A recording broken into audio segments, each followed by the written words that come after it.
Friends, आज हम discuss करेंगे अबाउट माइक्रोबायोलॉजी की माइक्रोबायोलॉजी क्या होती है, उसके क्या स्कोप्स है, क्या ब्रांच है, क्या हिस्ट्री है, हमारी लाइफ में क्या इंपॉर्टेंस रखती है माइक्रोबायोलॉजी। तो चलो इसको स्टडी करते हैं। तो सबसे पहले माइक्रोबायोलॉजी माइक्रोबायोलॉजी 3 वर्ड से मिलकर बना होता है।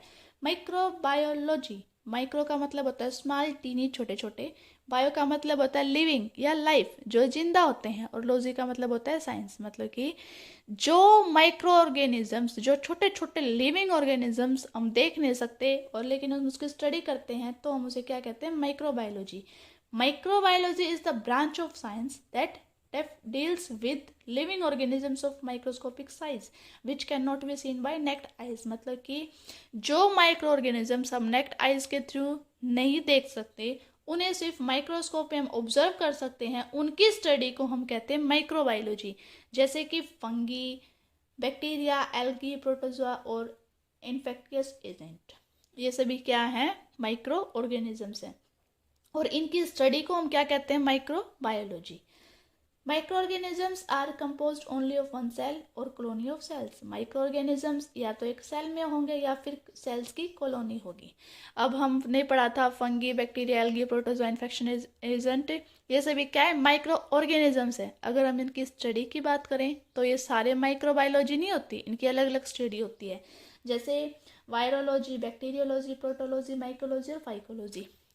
वायरोलॉजी क्या होता है, वायरोलॉजी होता है study of virus, bacteriology study of bacteria, नाम से ही पता चल रहा है, viro bacteria. Mycology study of fungi, protology study of protozoan, और फाइकोलॉजी स्टडी ऑफ एल्गी। अब फाइकोलॉजी और माइकोलॉजी में बहुत सारे कंफ्यूज होता है कि कहाँ फंगाई आएगी, कहाँ एल्गी आएगी। तो इसकी एक ट्रिक है कि PHY फाइकोलॉजी में जब ये आता है और एल्गी में आता है ए शुरू में, तो पी का हम इजीली ए में कन्वर्ट कर सकते हैं। तो हमारा फाइकोलॉजी किसके लिए है, एल्गी के लिए। ये एक छोटी सी ट्रिक है बस याद करने की और कुछ नहीं। हिस्ट्री ऑफ माइक्रोबायोलॉजी, मतलब कि माइक्रोबायोलॉजी कहाँ से शुरू हुई, क्या उसकी हिस्ट्री है, सबसे पहले किसने क्या देखा, क्या हुआ, ये सभी किस में डिस्कस करेंगे, हिस्ट्री ऑफ माइक्रोबायोलॉजी में।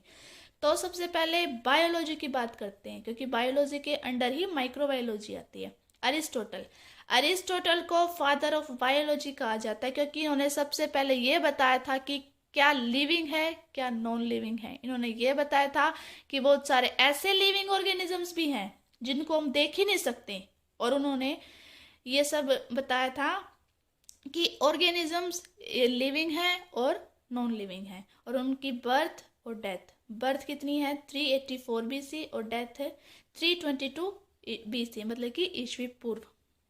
अरिस्टोटल के बाद बात करें तो आता है हमारा एंटनी वान ल्यूवानहुक, जिन्होंने माइक्रोबायोलॉजी में बताया था 1632-1723, ये इनकी लाइफ ड्यूरेशन है, कि ये इनको हम बोलते हैं फादर ऑफ माइक्रोबायोलॉजी।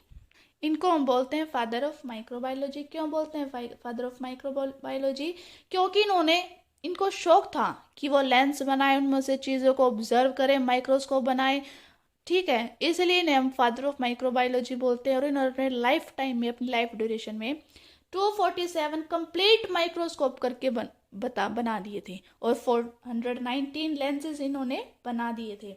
उसके बाद आता है लुइस पास्चर।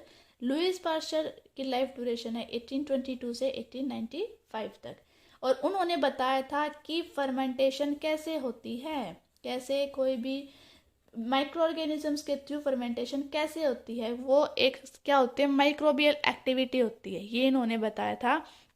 और ये भी बताया था कि फर्मेंटेशन सिर्फ एक ऑर्गेनिज्म से नहीं होती, अलग अलग फर्मेंटेशन अलग अलग माइक्रो ऑर्गेनिजम्स के थ्रू की जाती है, ना कि एक ही ऑर्गेनिजम्स के थ्रू सारी फर्मेंटेशन हो जाती है। उसके बाद आता है रॉबर्ट कोच। इसकी लाइफ ड्यूरेशन से 1843 से 1910, और इन्होंने बताया था कि कोई भी डिजीज के लिए क्यूजिटिव एजेंट होता है, वो अब कोई भी ऐसे रेस्पॉन्सिबल नहीं होता, कोई पैथोजन होता है, क्यूजिटिव एजेंट होता है जिसके थ्रू कोई भी बीमारी होती है, जैसे कि एंथ्रेक्स, ट्यूबरकुलोसिस, क्लोरा। इन्होंने इनके पैथोजेंस, इनके क्यूजिटिव एजेंट बताए थे, जो कि एंथ्रेक्स के क्यूजिटिव एजेंट या पैथोजन है बैसिलस एंथ्रेसिस। इन्होंने कब बताई थी ये बात, 1876 में। ट्यूबरकुलोसिस का पैथोजन या क्यूजिटिव एजेंट माइकोबैक्टीरियम ट्यूबरकुलोसिस। ये माइक्रो ऑर्गेनिजम्स है जिसके थ्रू ट्यूबरकुलोसिस यानी टीबी होती है। 1882 में इन्होंने ये बात बताई थी। क्लोरा, ये डिजीज वाइब्रियो क्लोरा नाम के माइक्रो ऑर्गेनिज्म से होती है, जो इन्होंने बताया था 1883 में। उसके बाद आता है रोगर बैकोन, इन्होंने ये बताया था कि कुछ ऐसे लिविंग क्रिएचर्स होते हैं, लिविंग ऑर्गेनिजम्स होते हैं जो हमें दिखाई नहीं देते, लेकिन उससे इंसान बीमार हो जाता है। मतलब कि पहले किसी को बीमारी के बारे में नहीं पता था कि बीमारी कैसे होती है, क्यों होती है, क्या होती है। तो रोगर बैकोन, इनकी लाइफ ड्यूरेशन है 1220 से 1292। इन्होंने पहली बार ये बताया था कि इनविजिबल लिविंग क्रिएचर्स होते हैं जिसके थ्रू कोई भी इंसान बीमार होता है। उसके बाद अलेक्जेंडर फ्लेमिंग का नाम तो सबने सुना ही होगा। उनकी लाइफ ड्यूरेशन है 1881 से 1955 तक। उन्होंने सबसे पहले एंटीबायोटिक बनाई थी, और एंटीबायोटिक का नाम क्या था? पेनिसिलिन। और पेनिसिलिन उन्होंने किसके थ्रू बनाई थी? एक प्लांट था पेनिसिलियम नोटाटम, उसके थ्रू उन्होंने पेनिसिलिन को बनाया था। उसके बाद हम बात करते हैं माइक्रोबायोलॉजी का स्कोप, उसकी इंपॉर्टेंस कहाँ का हमारी लाइफ में। तो बहुत सारी इंपॉर्टेंस है हमारी लाइफ में उसकी, जैसे कि medical microbiology, pharmaceutical microbiology, industry level पे माइक्रोबियल बायोटेक्नोलॉजी, फूड के माइक्रोबायोलॉजी, एग्रीकल्चर की माइक्रोबायोलॉजी, और एग्रीकल्चर के अंडर आता है प्लांट की पैथोलॉजी, सॉइल की, और वेटनरी माइक्रोबायोलॉजी। मतलब कि आगे पढ़ते हैं, देखते हैं अभी। मेडिकल माइक्रोबायोलॉजी, मतलब कि मेडिकल माइक्रोबायोलॉजी में क्या होता है, जिसमें हम ह्यूमन की इलनेस के बारे में पढ़ते हैं, जिससे हम पढ़ते हैं कि कोई भी इंसान कैसे बीमार होता है, किस ऑर्गेनिजम्स, किस पैथोजेनिक की वजह से वो बीमार होता है, उसकी स्टडी को हम बात करें तो वो होती है मेडिकल माइक्रोबायोलॉजी में। उसके बाद आती है फार्मास्यूटिकल माइक्रोबायोलॉजी। फार्मास्यूटिकल माइक्रोबायोलॉजी और मेडिकल माइक्रोबायोलॉजी अलग अलग हैं, क्योंकि फार्मास्यूटिकल में हम कोई भी ड्रग, कोई भी एंटीबायोटिक, इसको बनाने में जो ऑर्गेनिजम्स होते हैं हम उसकी स्टडी करते हैं, लेकिन मेडिकल में किसी भी डिजीज के क्योज की माइक्रो ऑर्गेनिजम्स या किसी के पैथोजेनिक ऑर्गेनिजम्स के बारे में हम स्टडी करते हैं। तो ये दोनों अलग अलग हैं।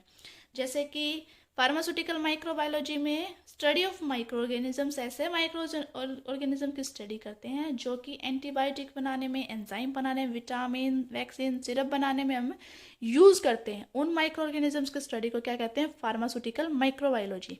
नेक्स्ट है इंडस्ट्रियल माइक्रोबायोलॉजी, मतलब कि माइक्रो ऑर्गेनिज्म सिर्फ छोटे मोटे लेवल पे नहीं, वो इंडस्ट्री लेवल पे भी यूज होते हैं ताकि हमारे लिए यूजफुल हो सके, हमारे लिए यूजफुल प्रोडक्ट बना सके। तो जब माइक्रो ऑर्गेनिज्म इंडस्ट्री लेवल पे यूज होते हैं, उनकी स्टडी इंडस्ट्री लेवल पे मतलब कि बड़े पैमाने पे हो जाती है, तो हम उसे कह देते हैं कि वो इंडस्ट्रियल माइक्रोबायोलॉजी है। जैसे कि फर्मेंटेशन करने के लिए वेस्ट वाटर को प्योर वाटर में कन्वर्ट करने के लिए, वेस्ट वाटर के ट्रीटमेंट के लिए जब हम बात करते हैं तो वो कहाँ होते हैं? इंडस्ट्री लेवल पे होते हैं। और उन माइक्रो ऑर्गेनिज्म की स्टडी को क्या कहते हैं? Industrial microbiology.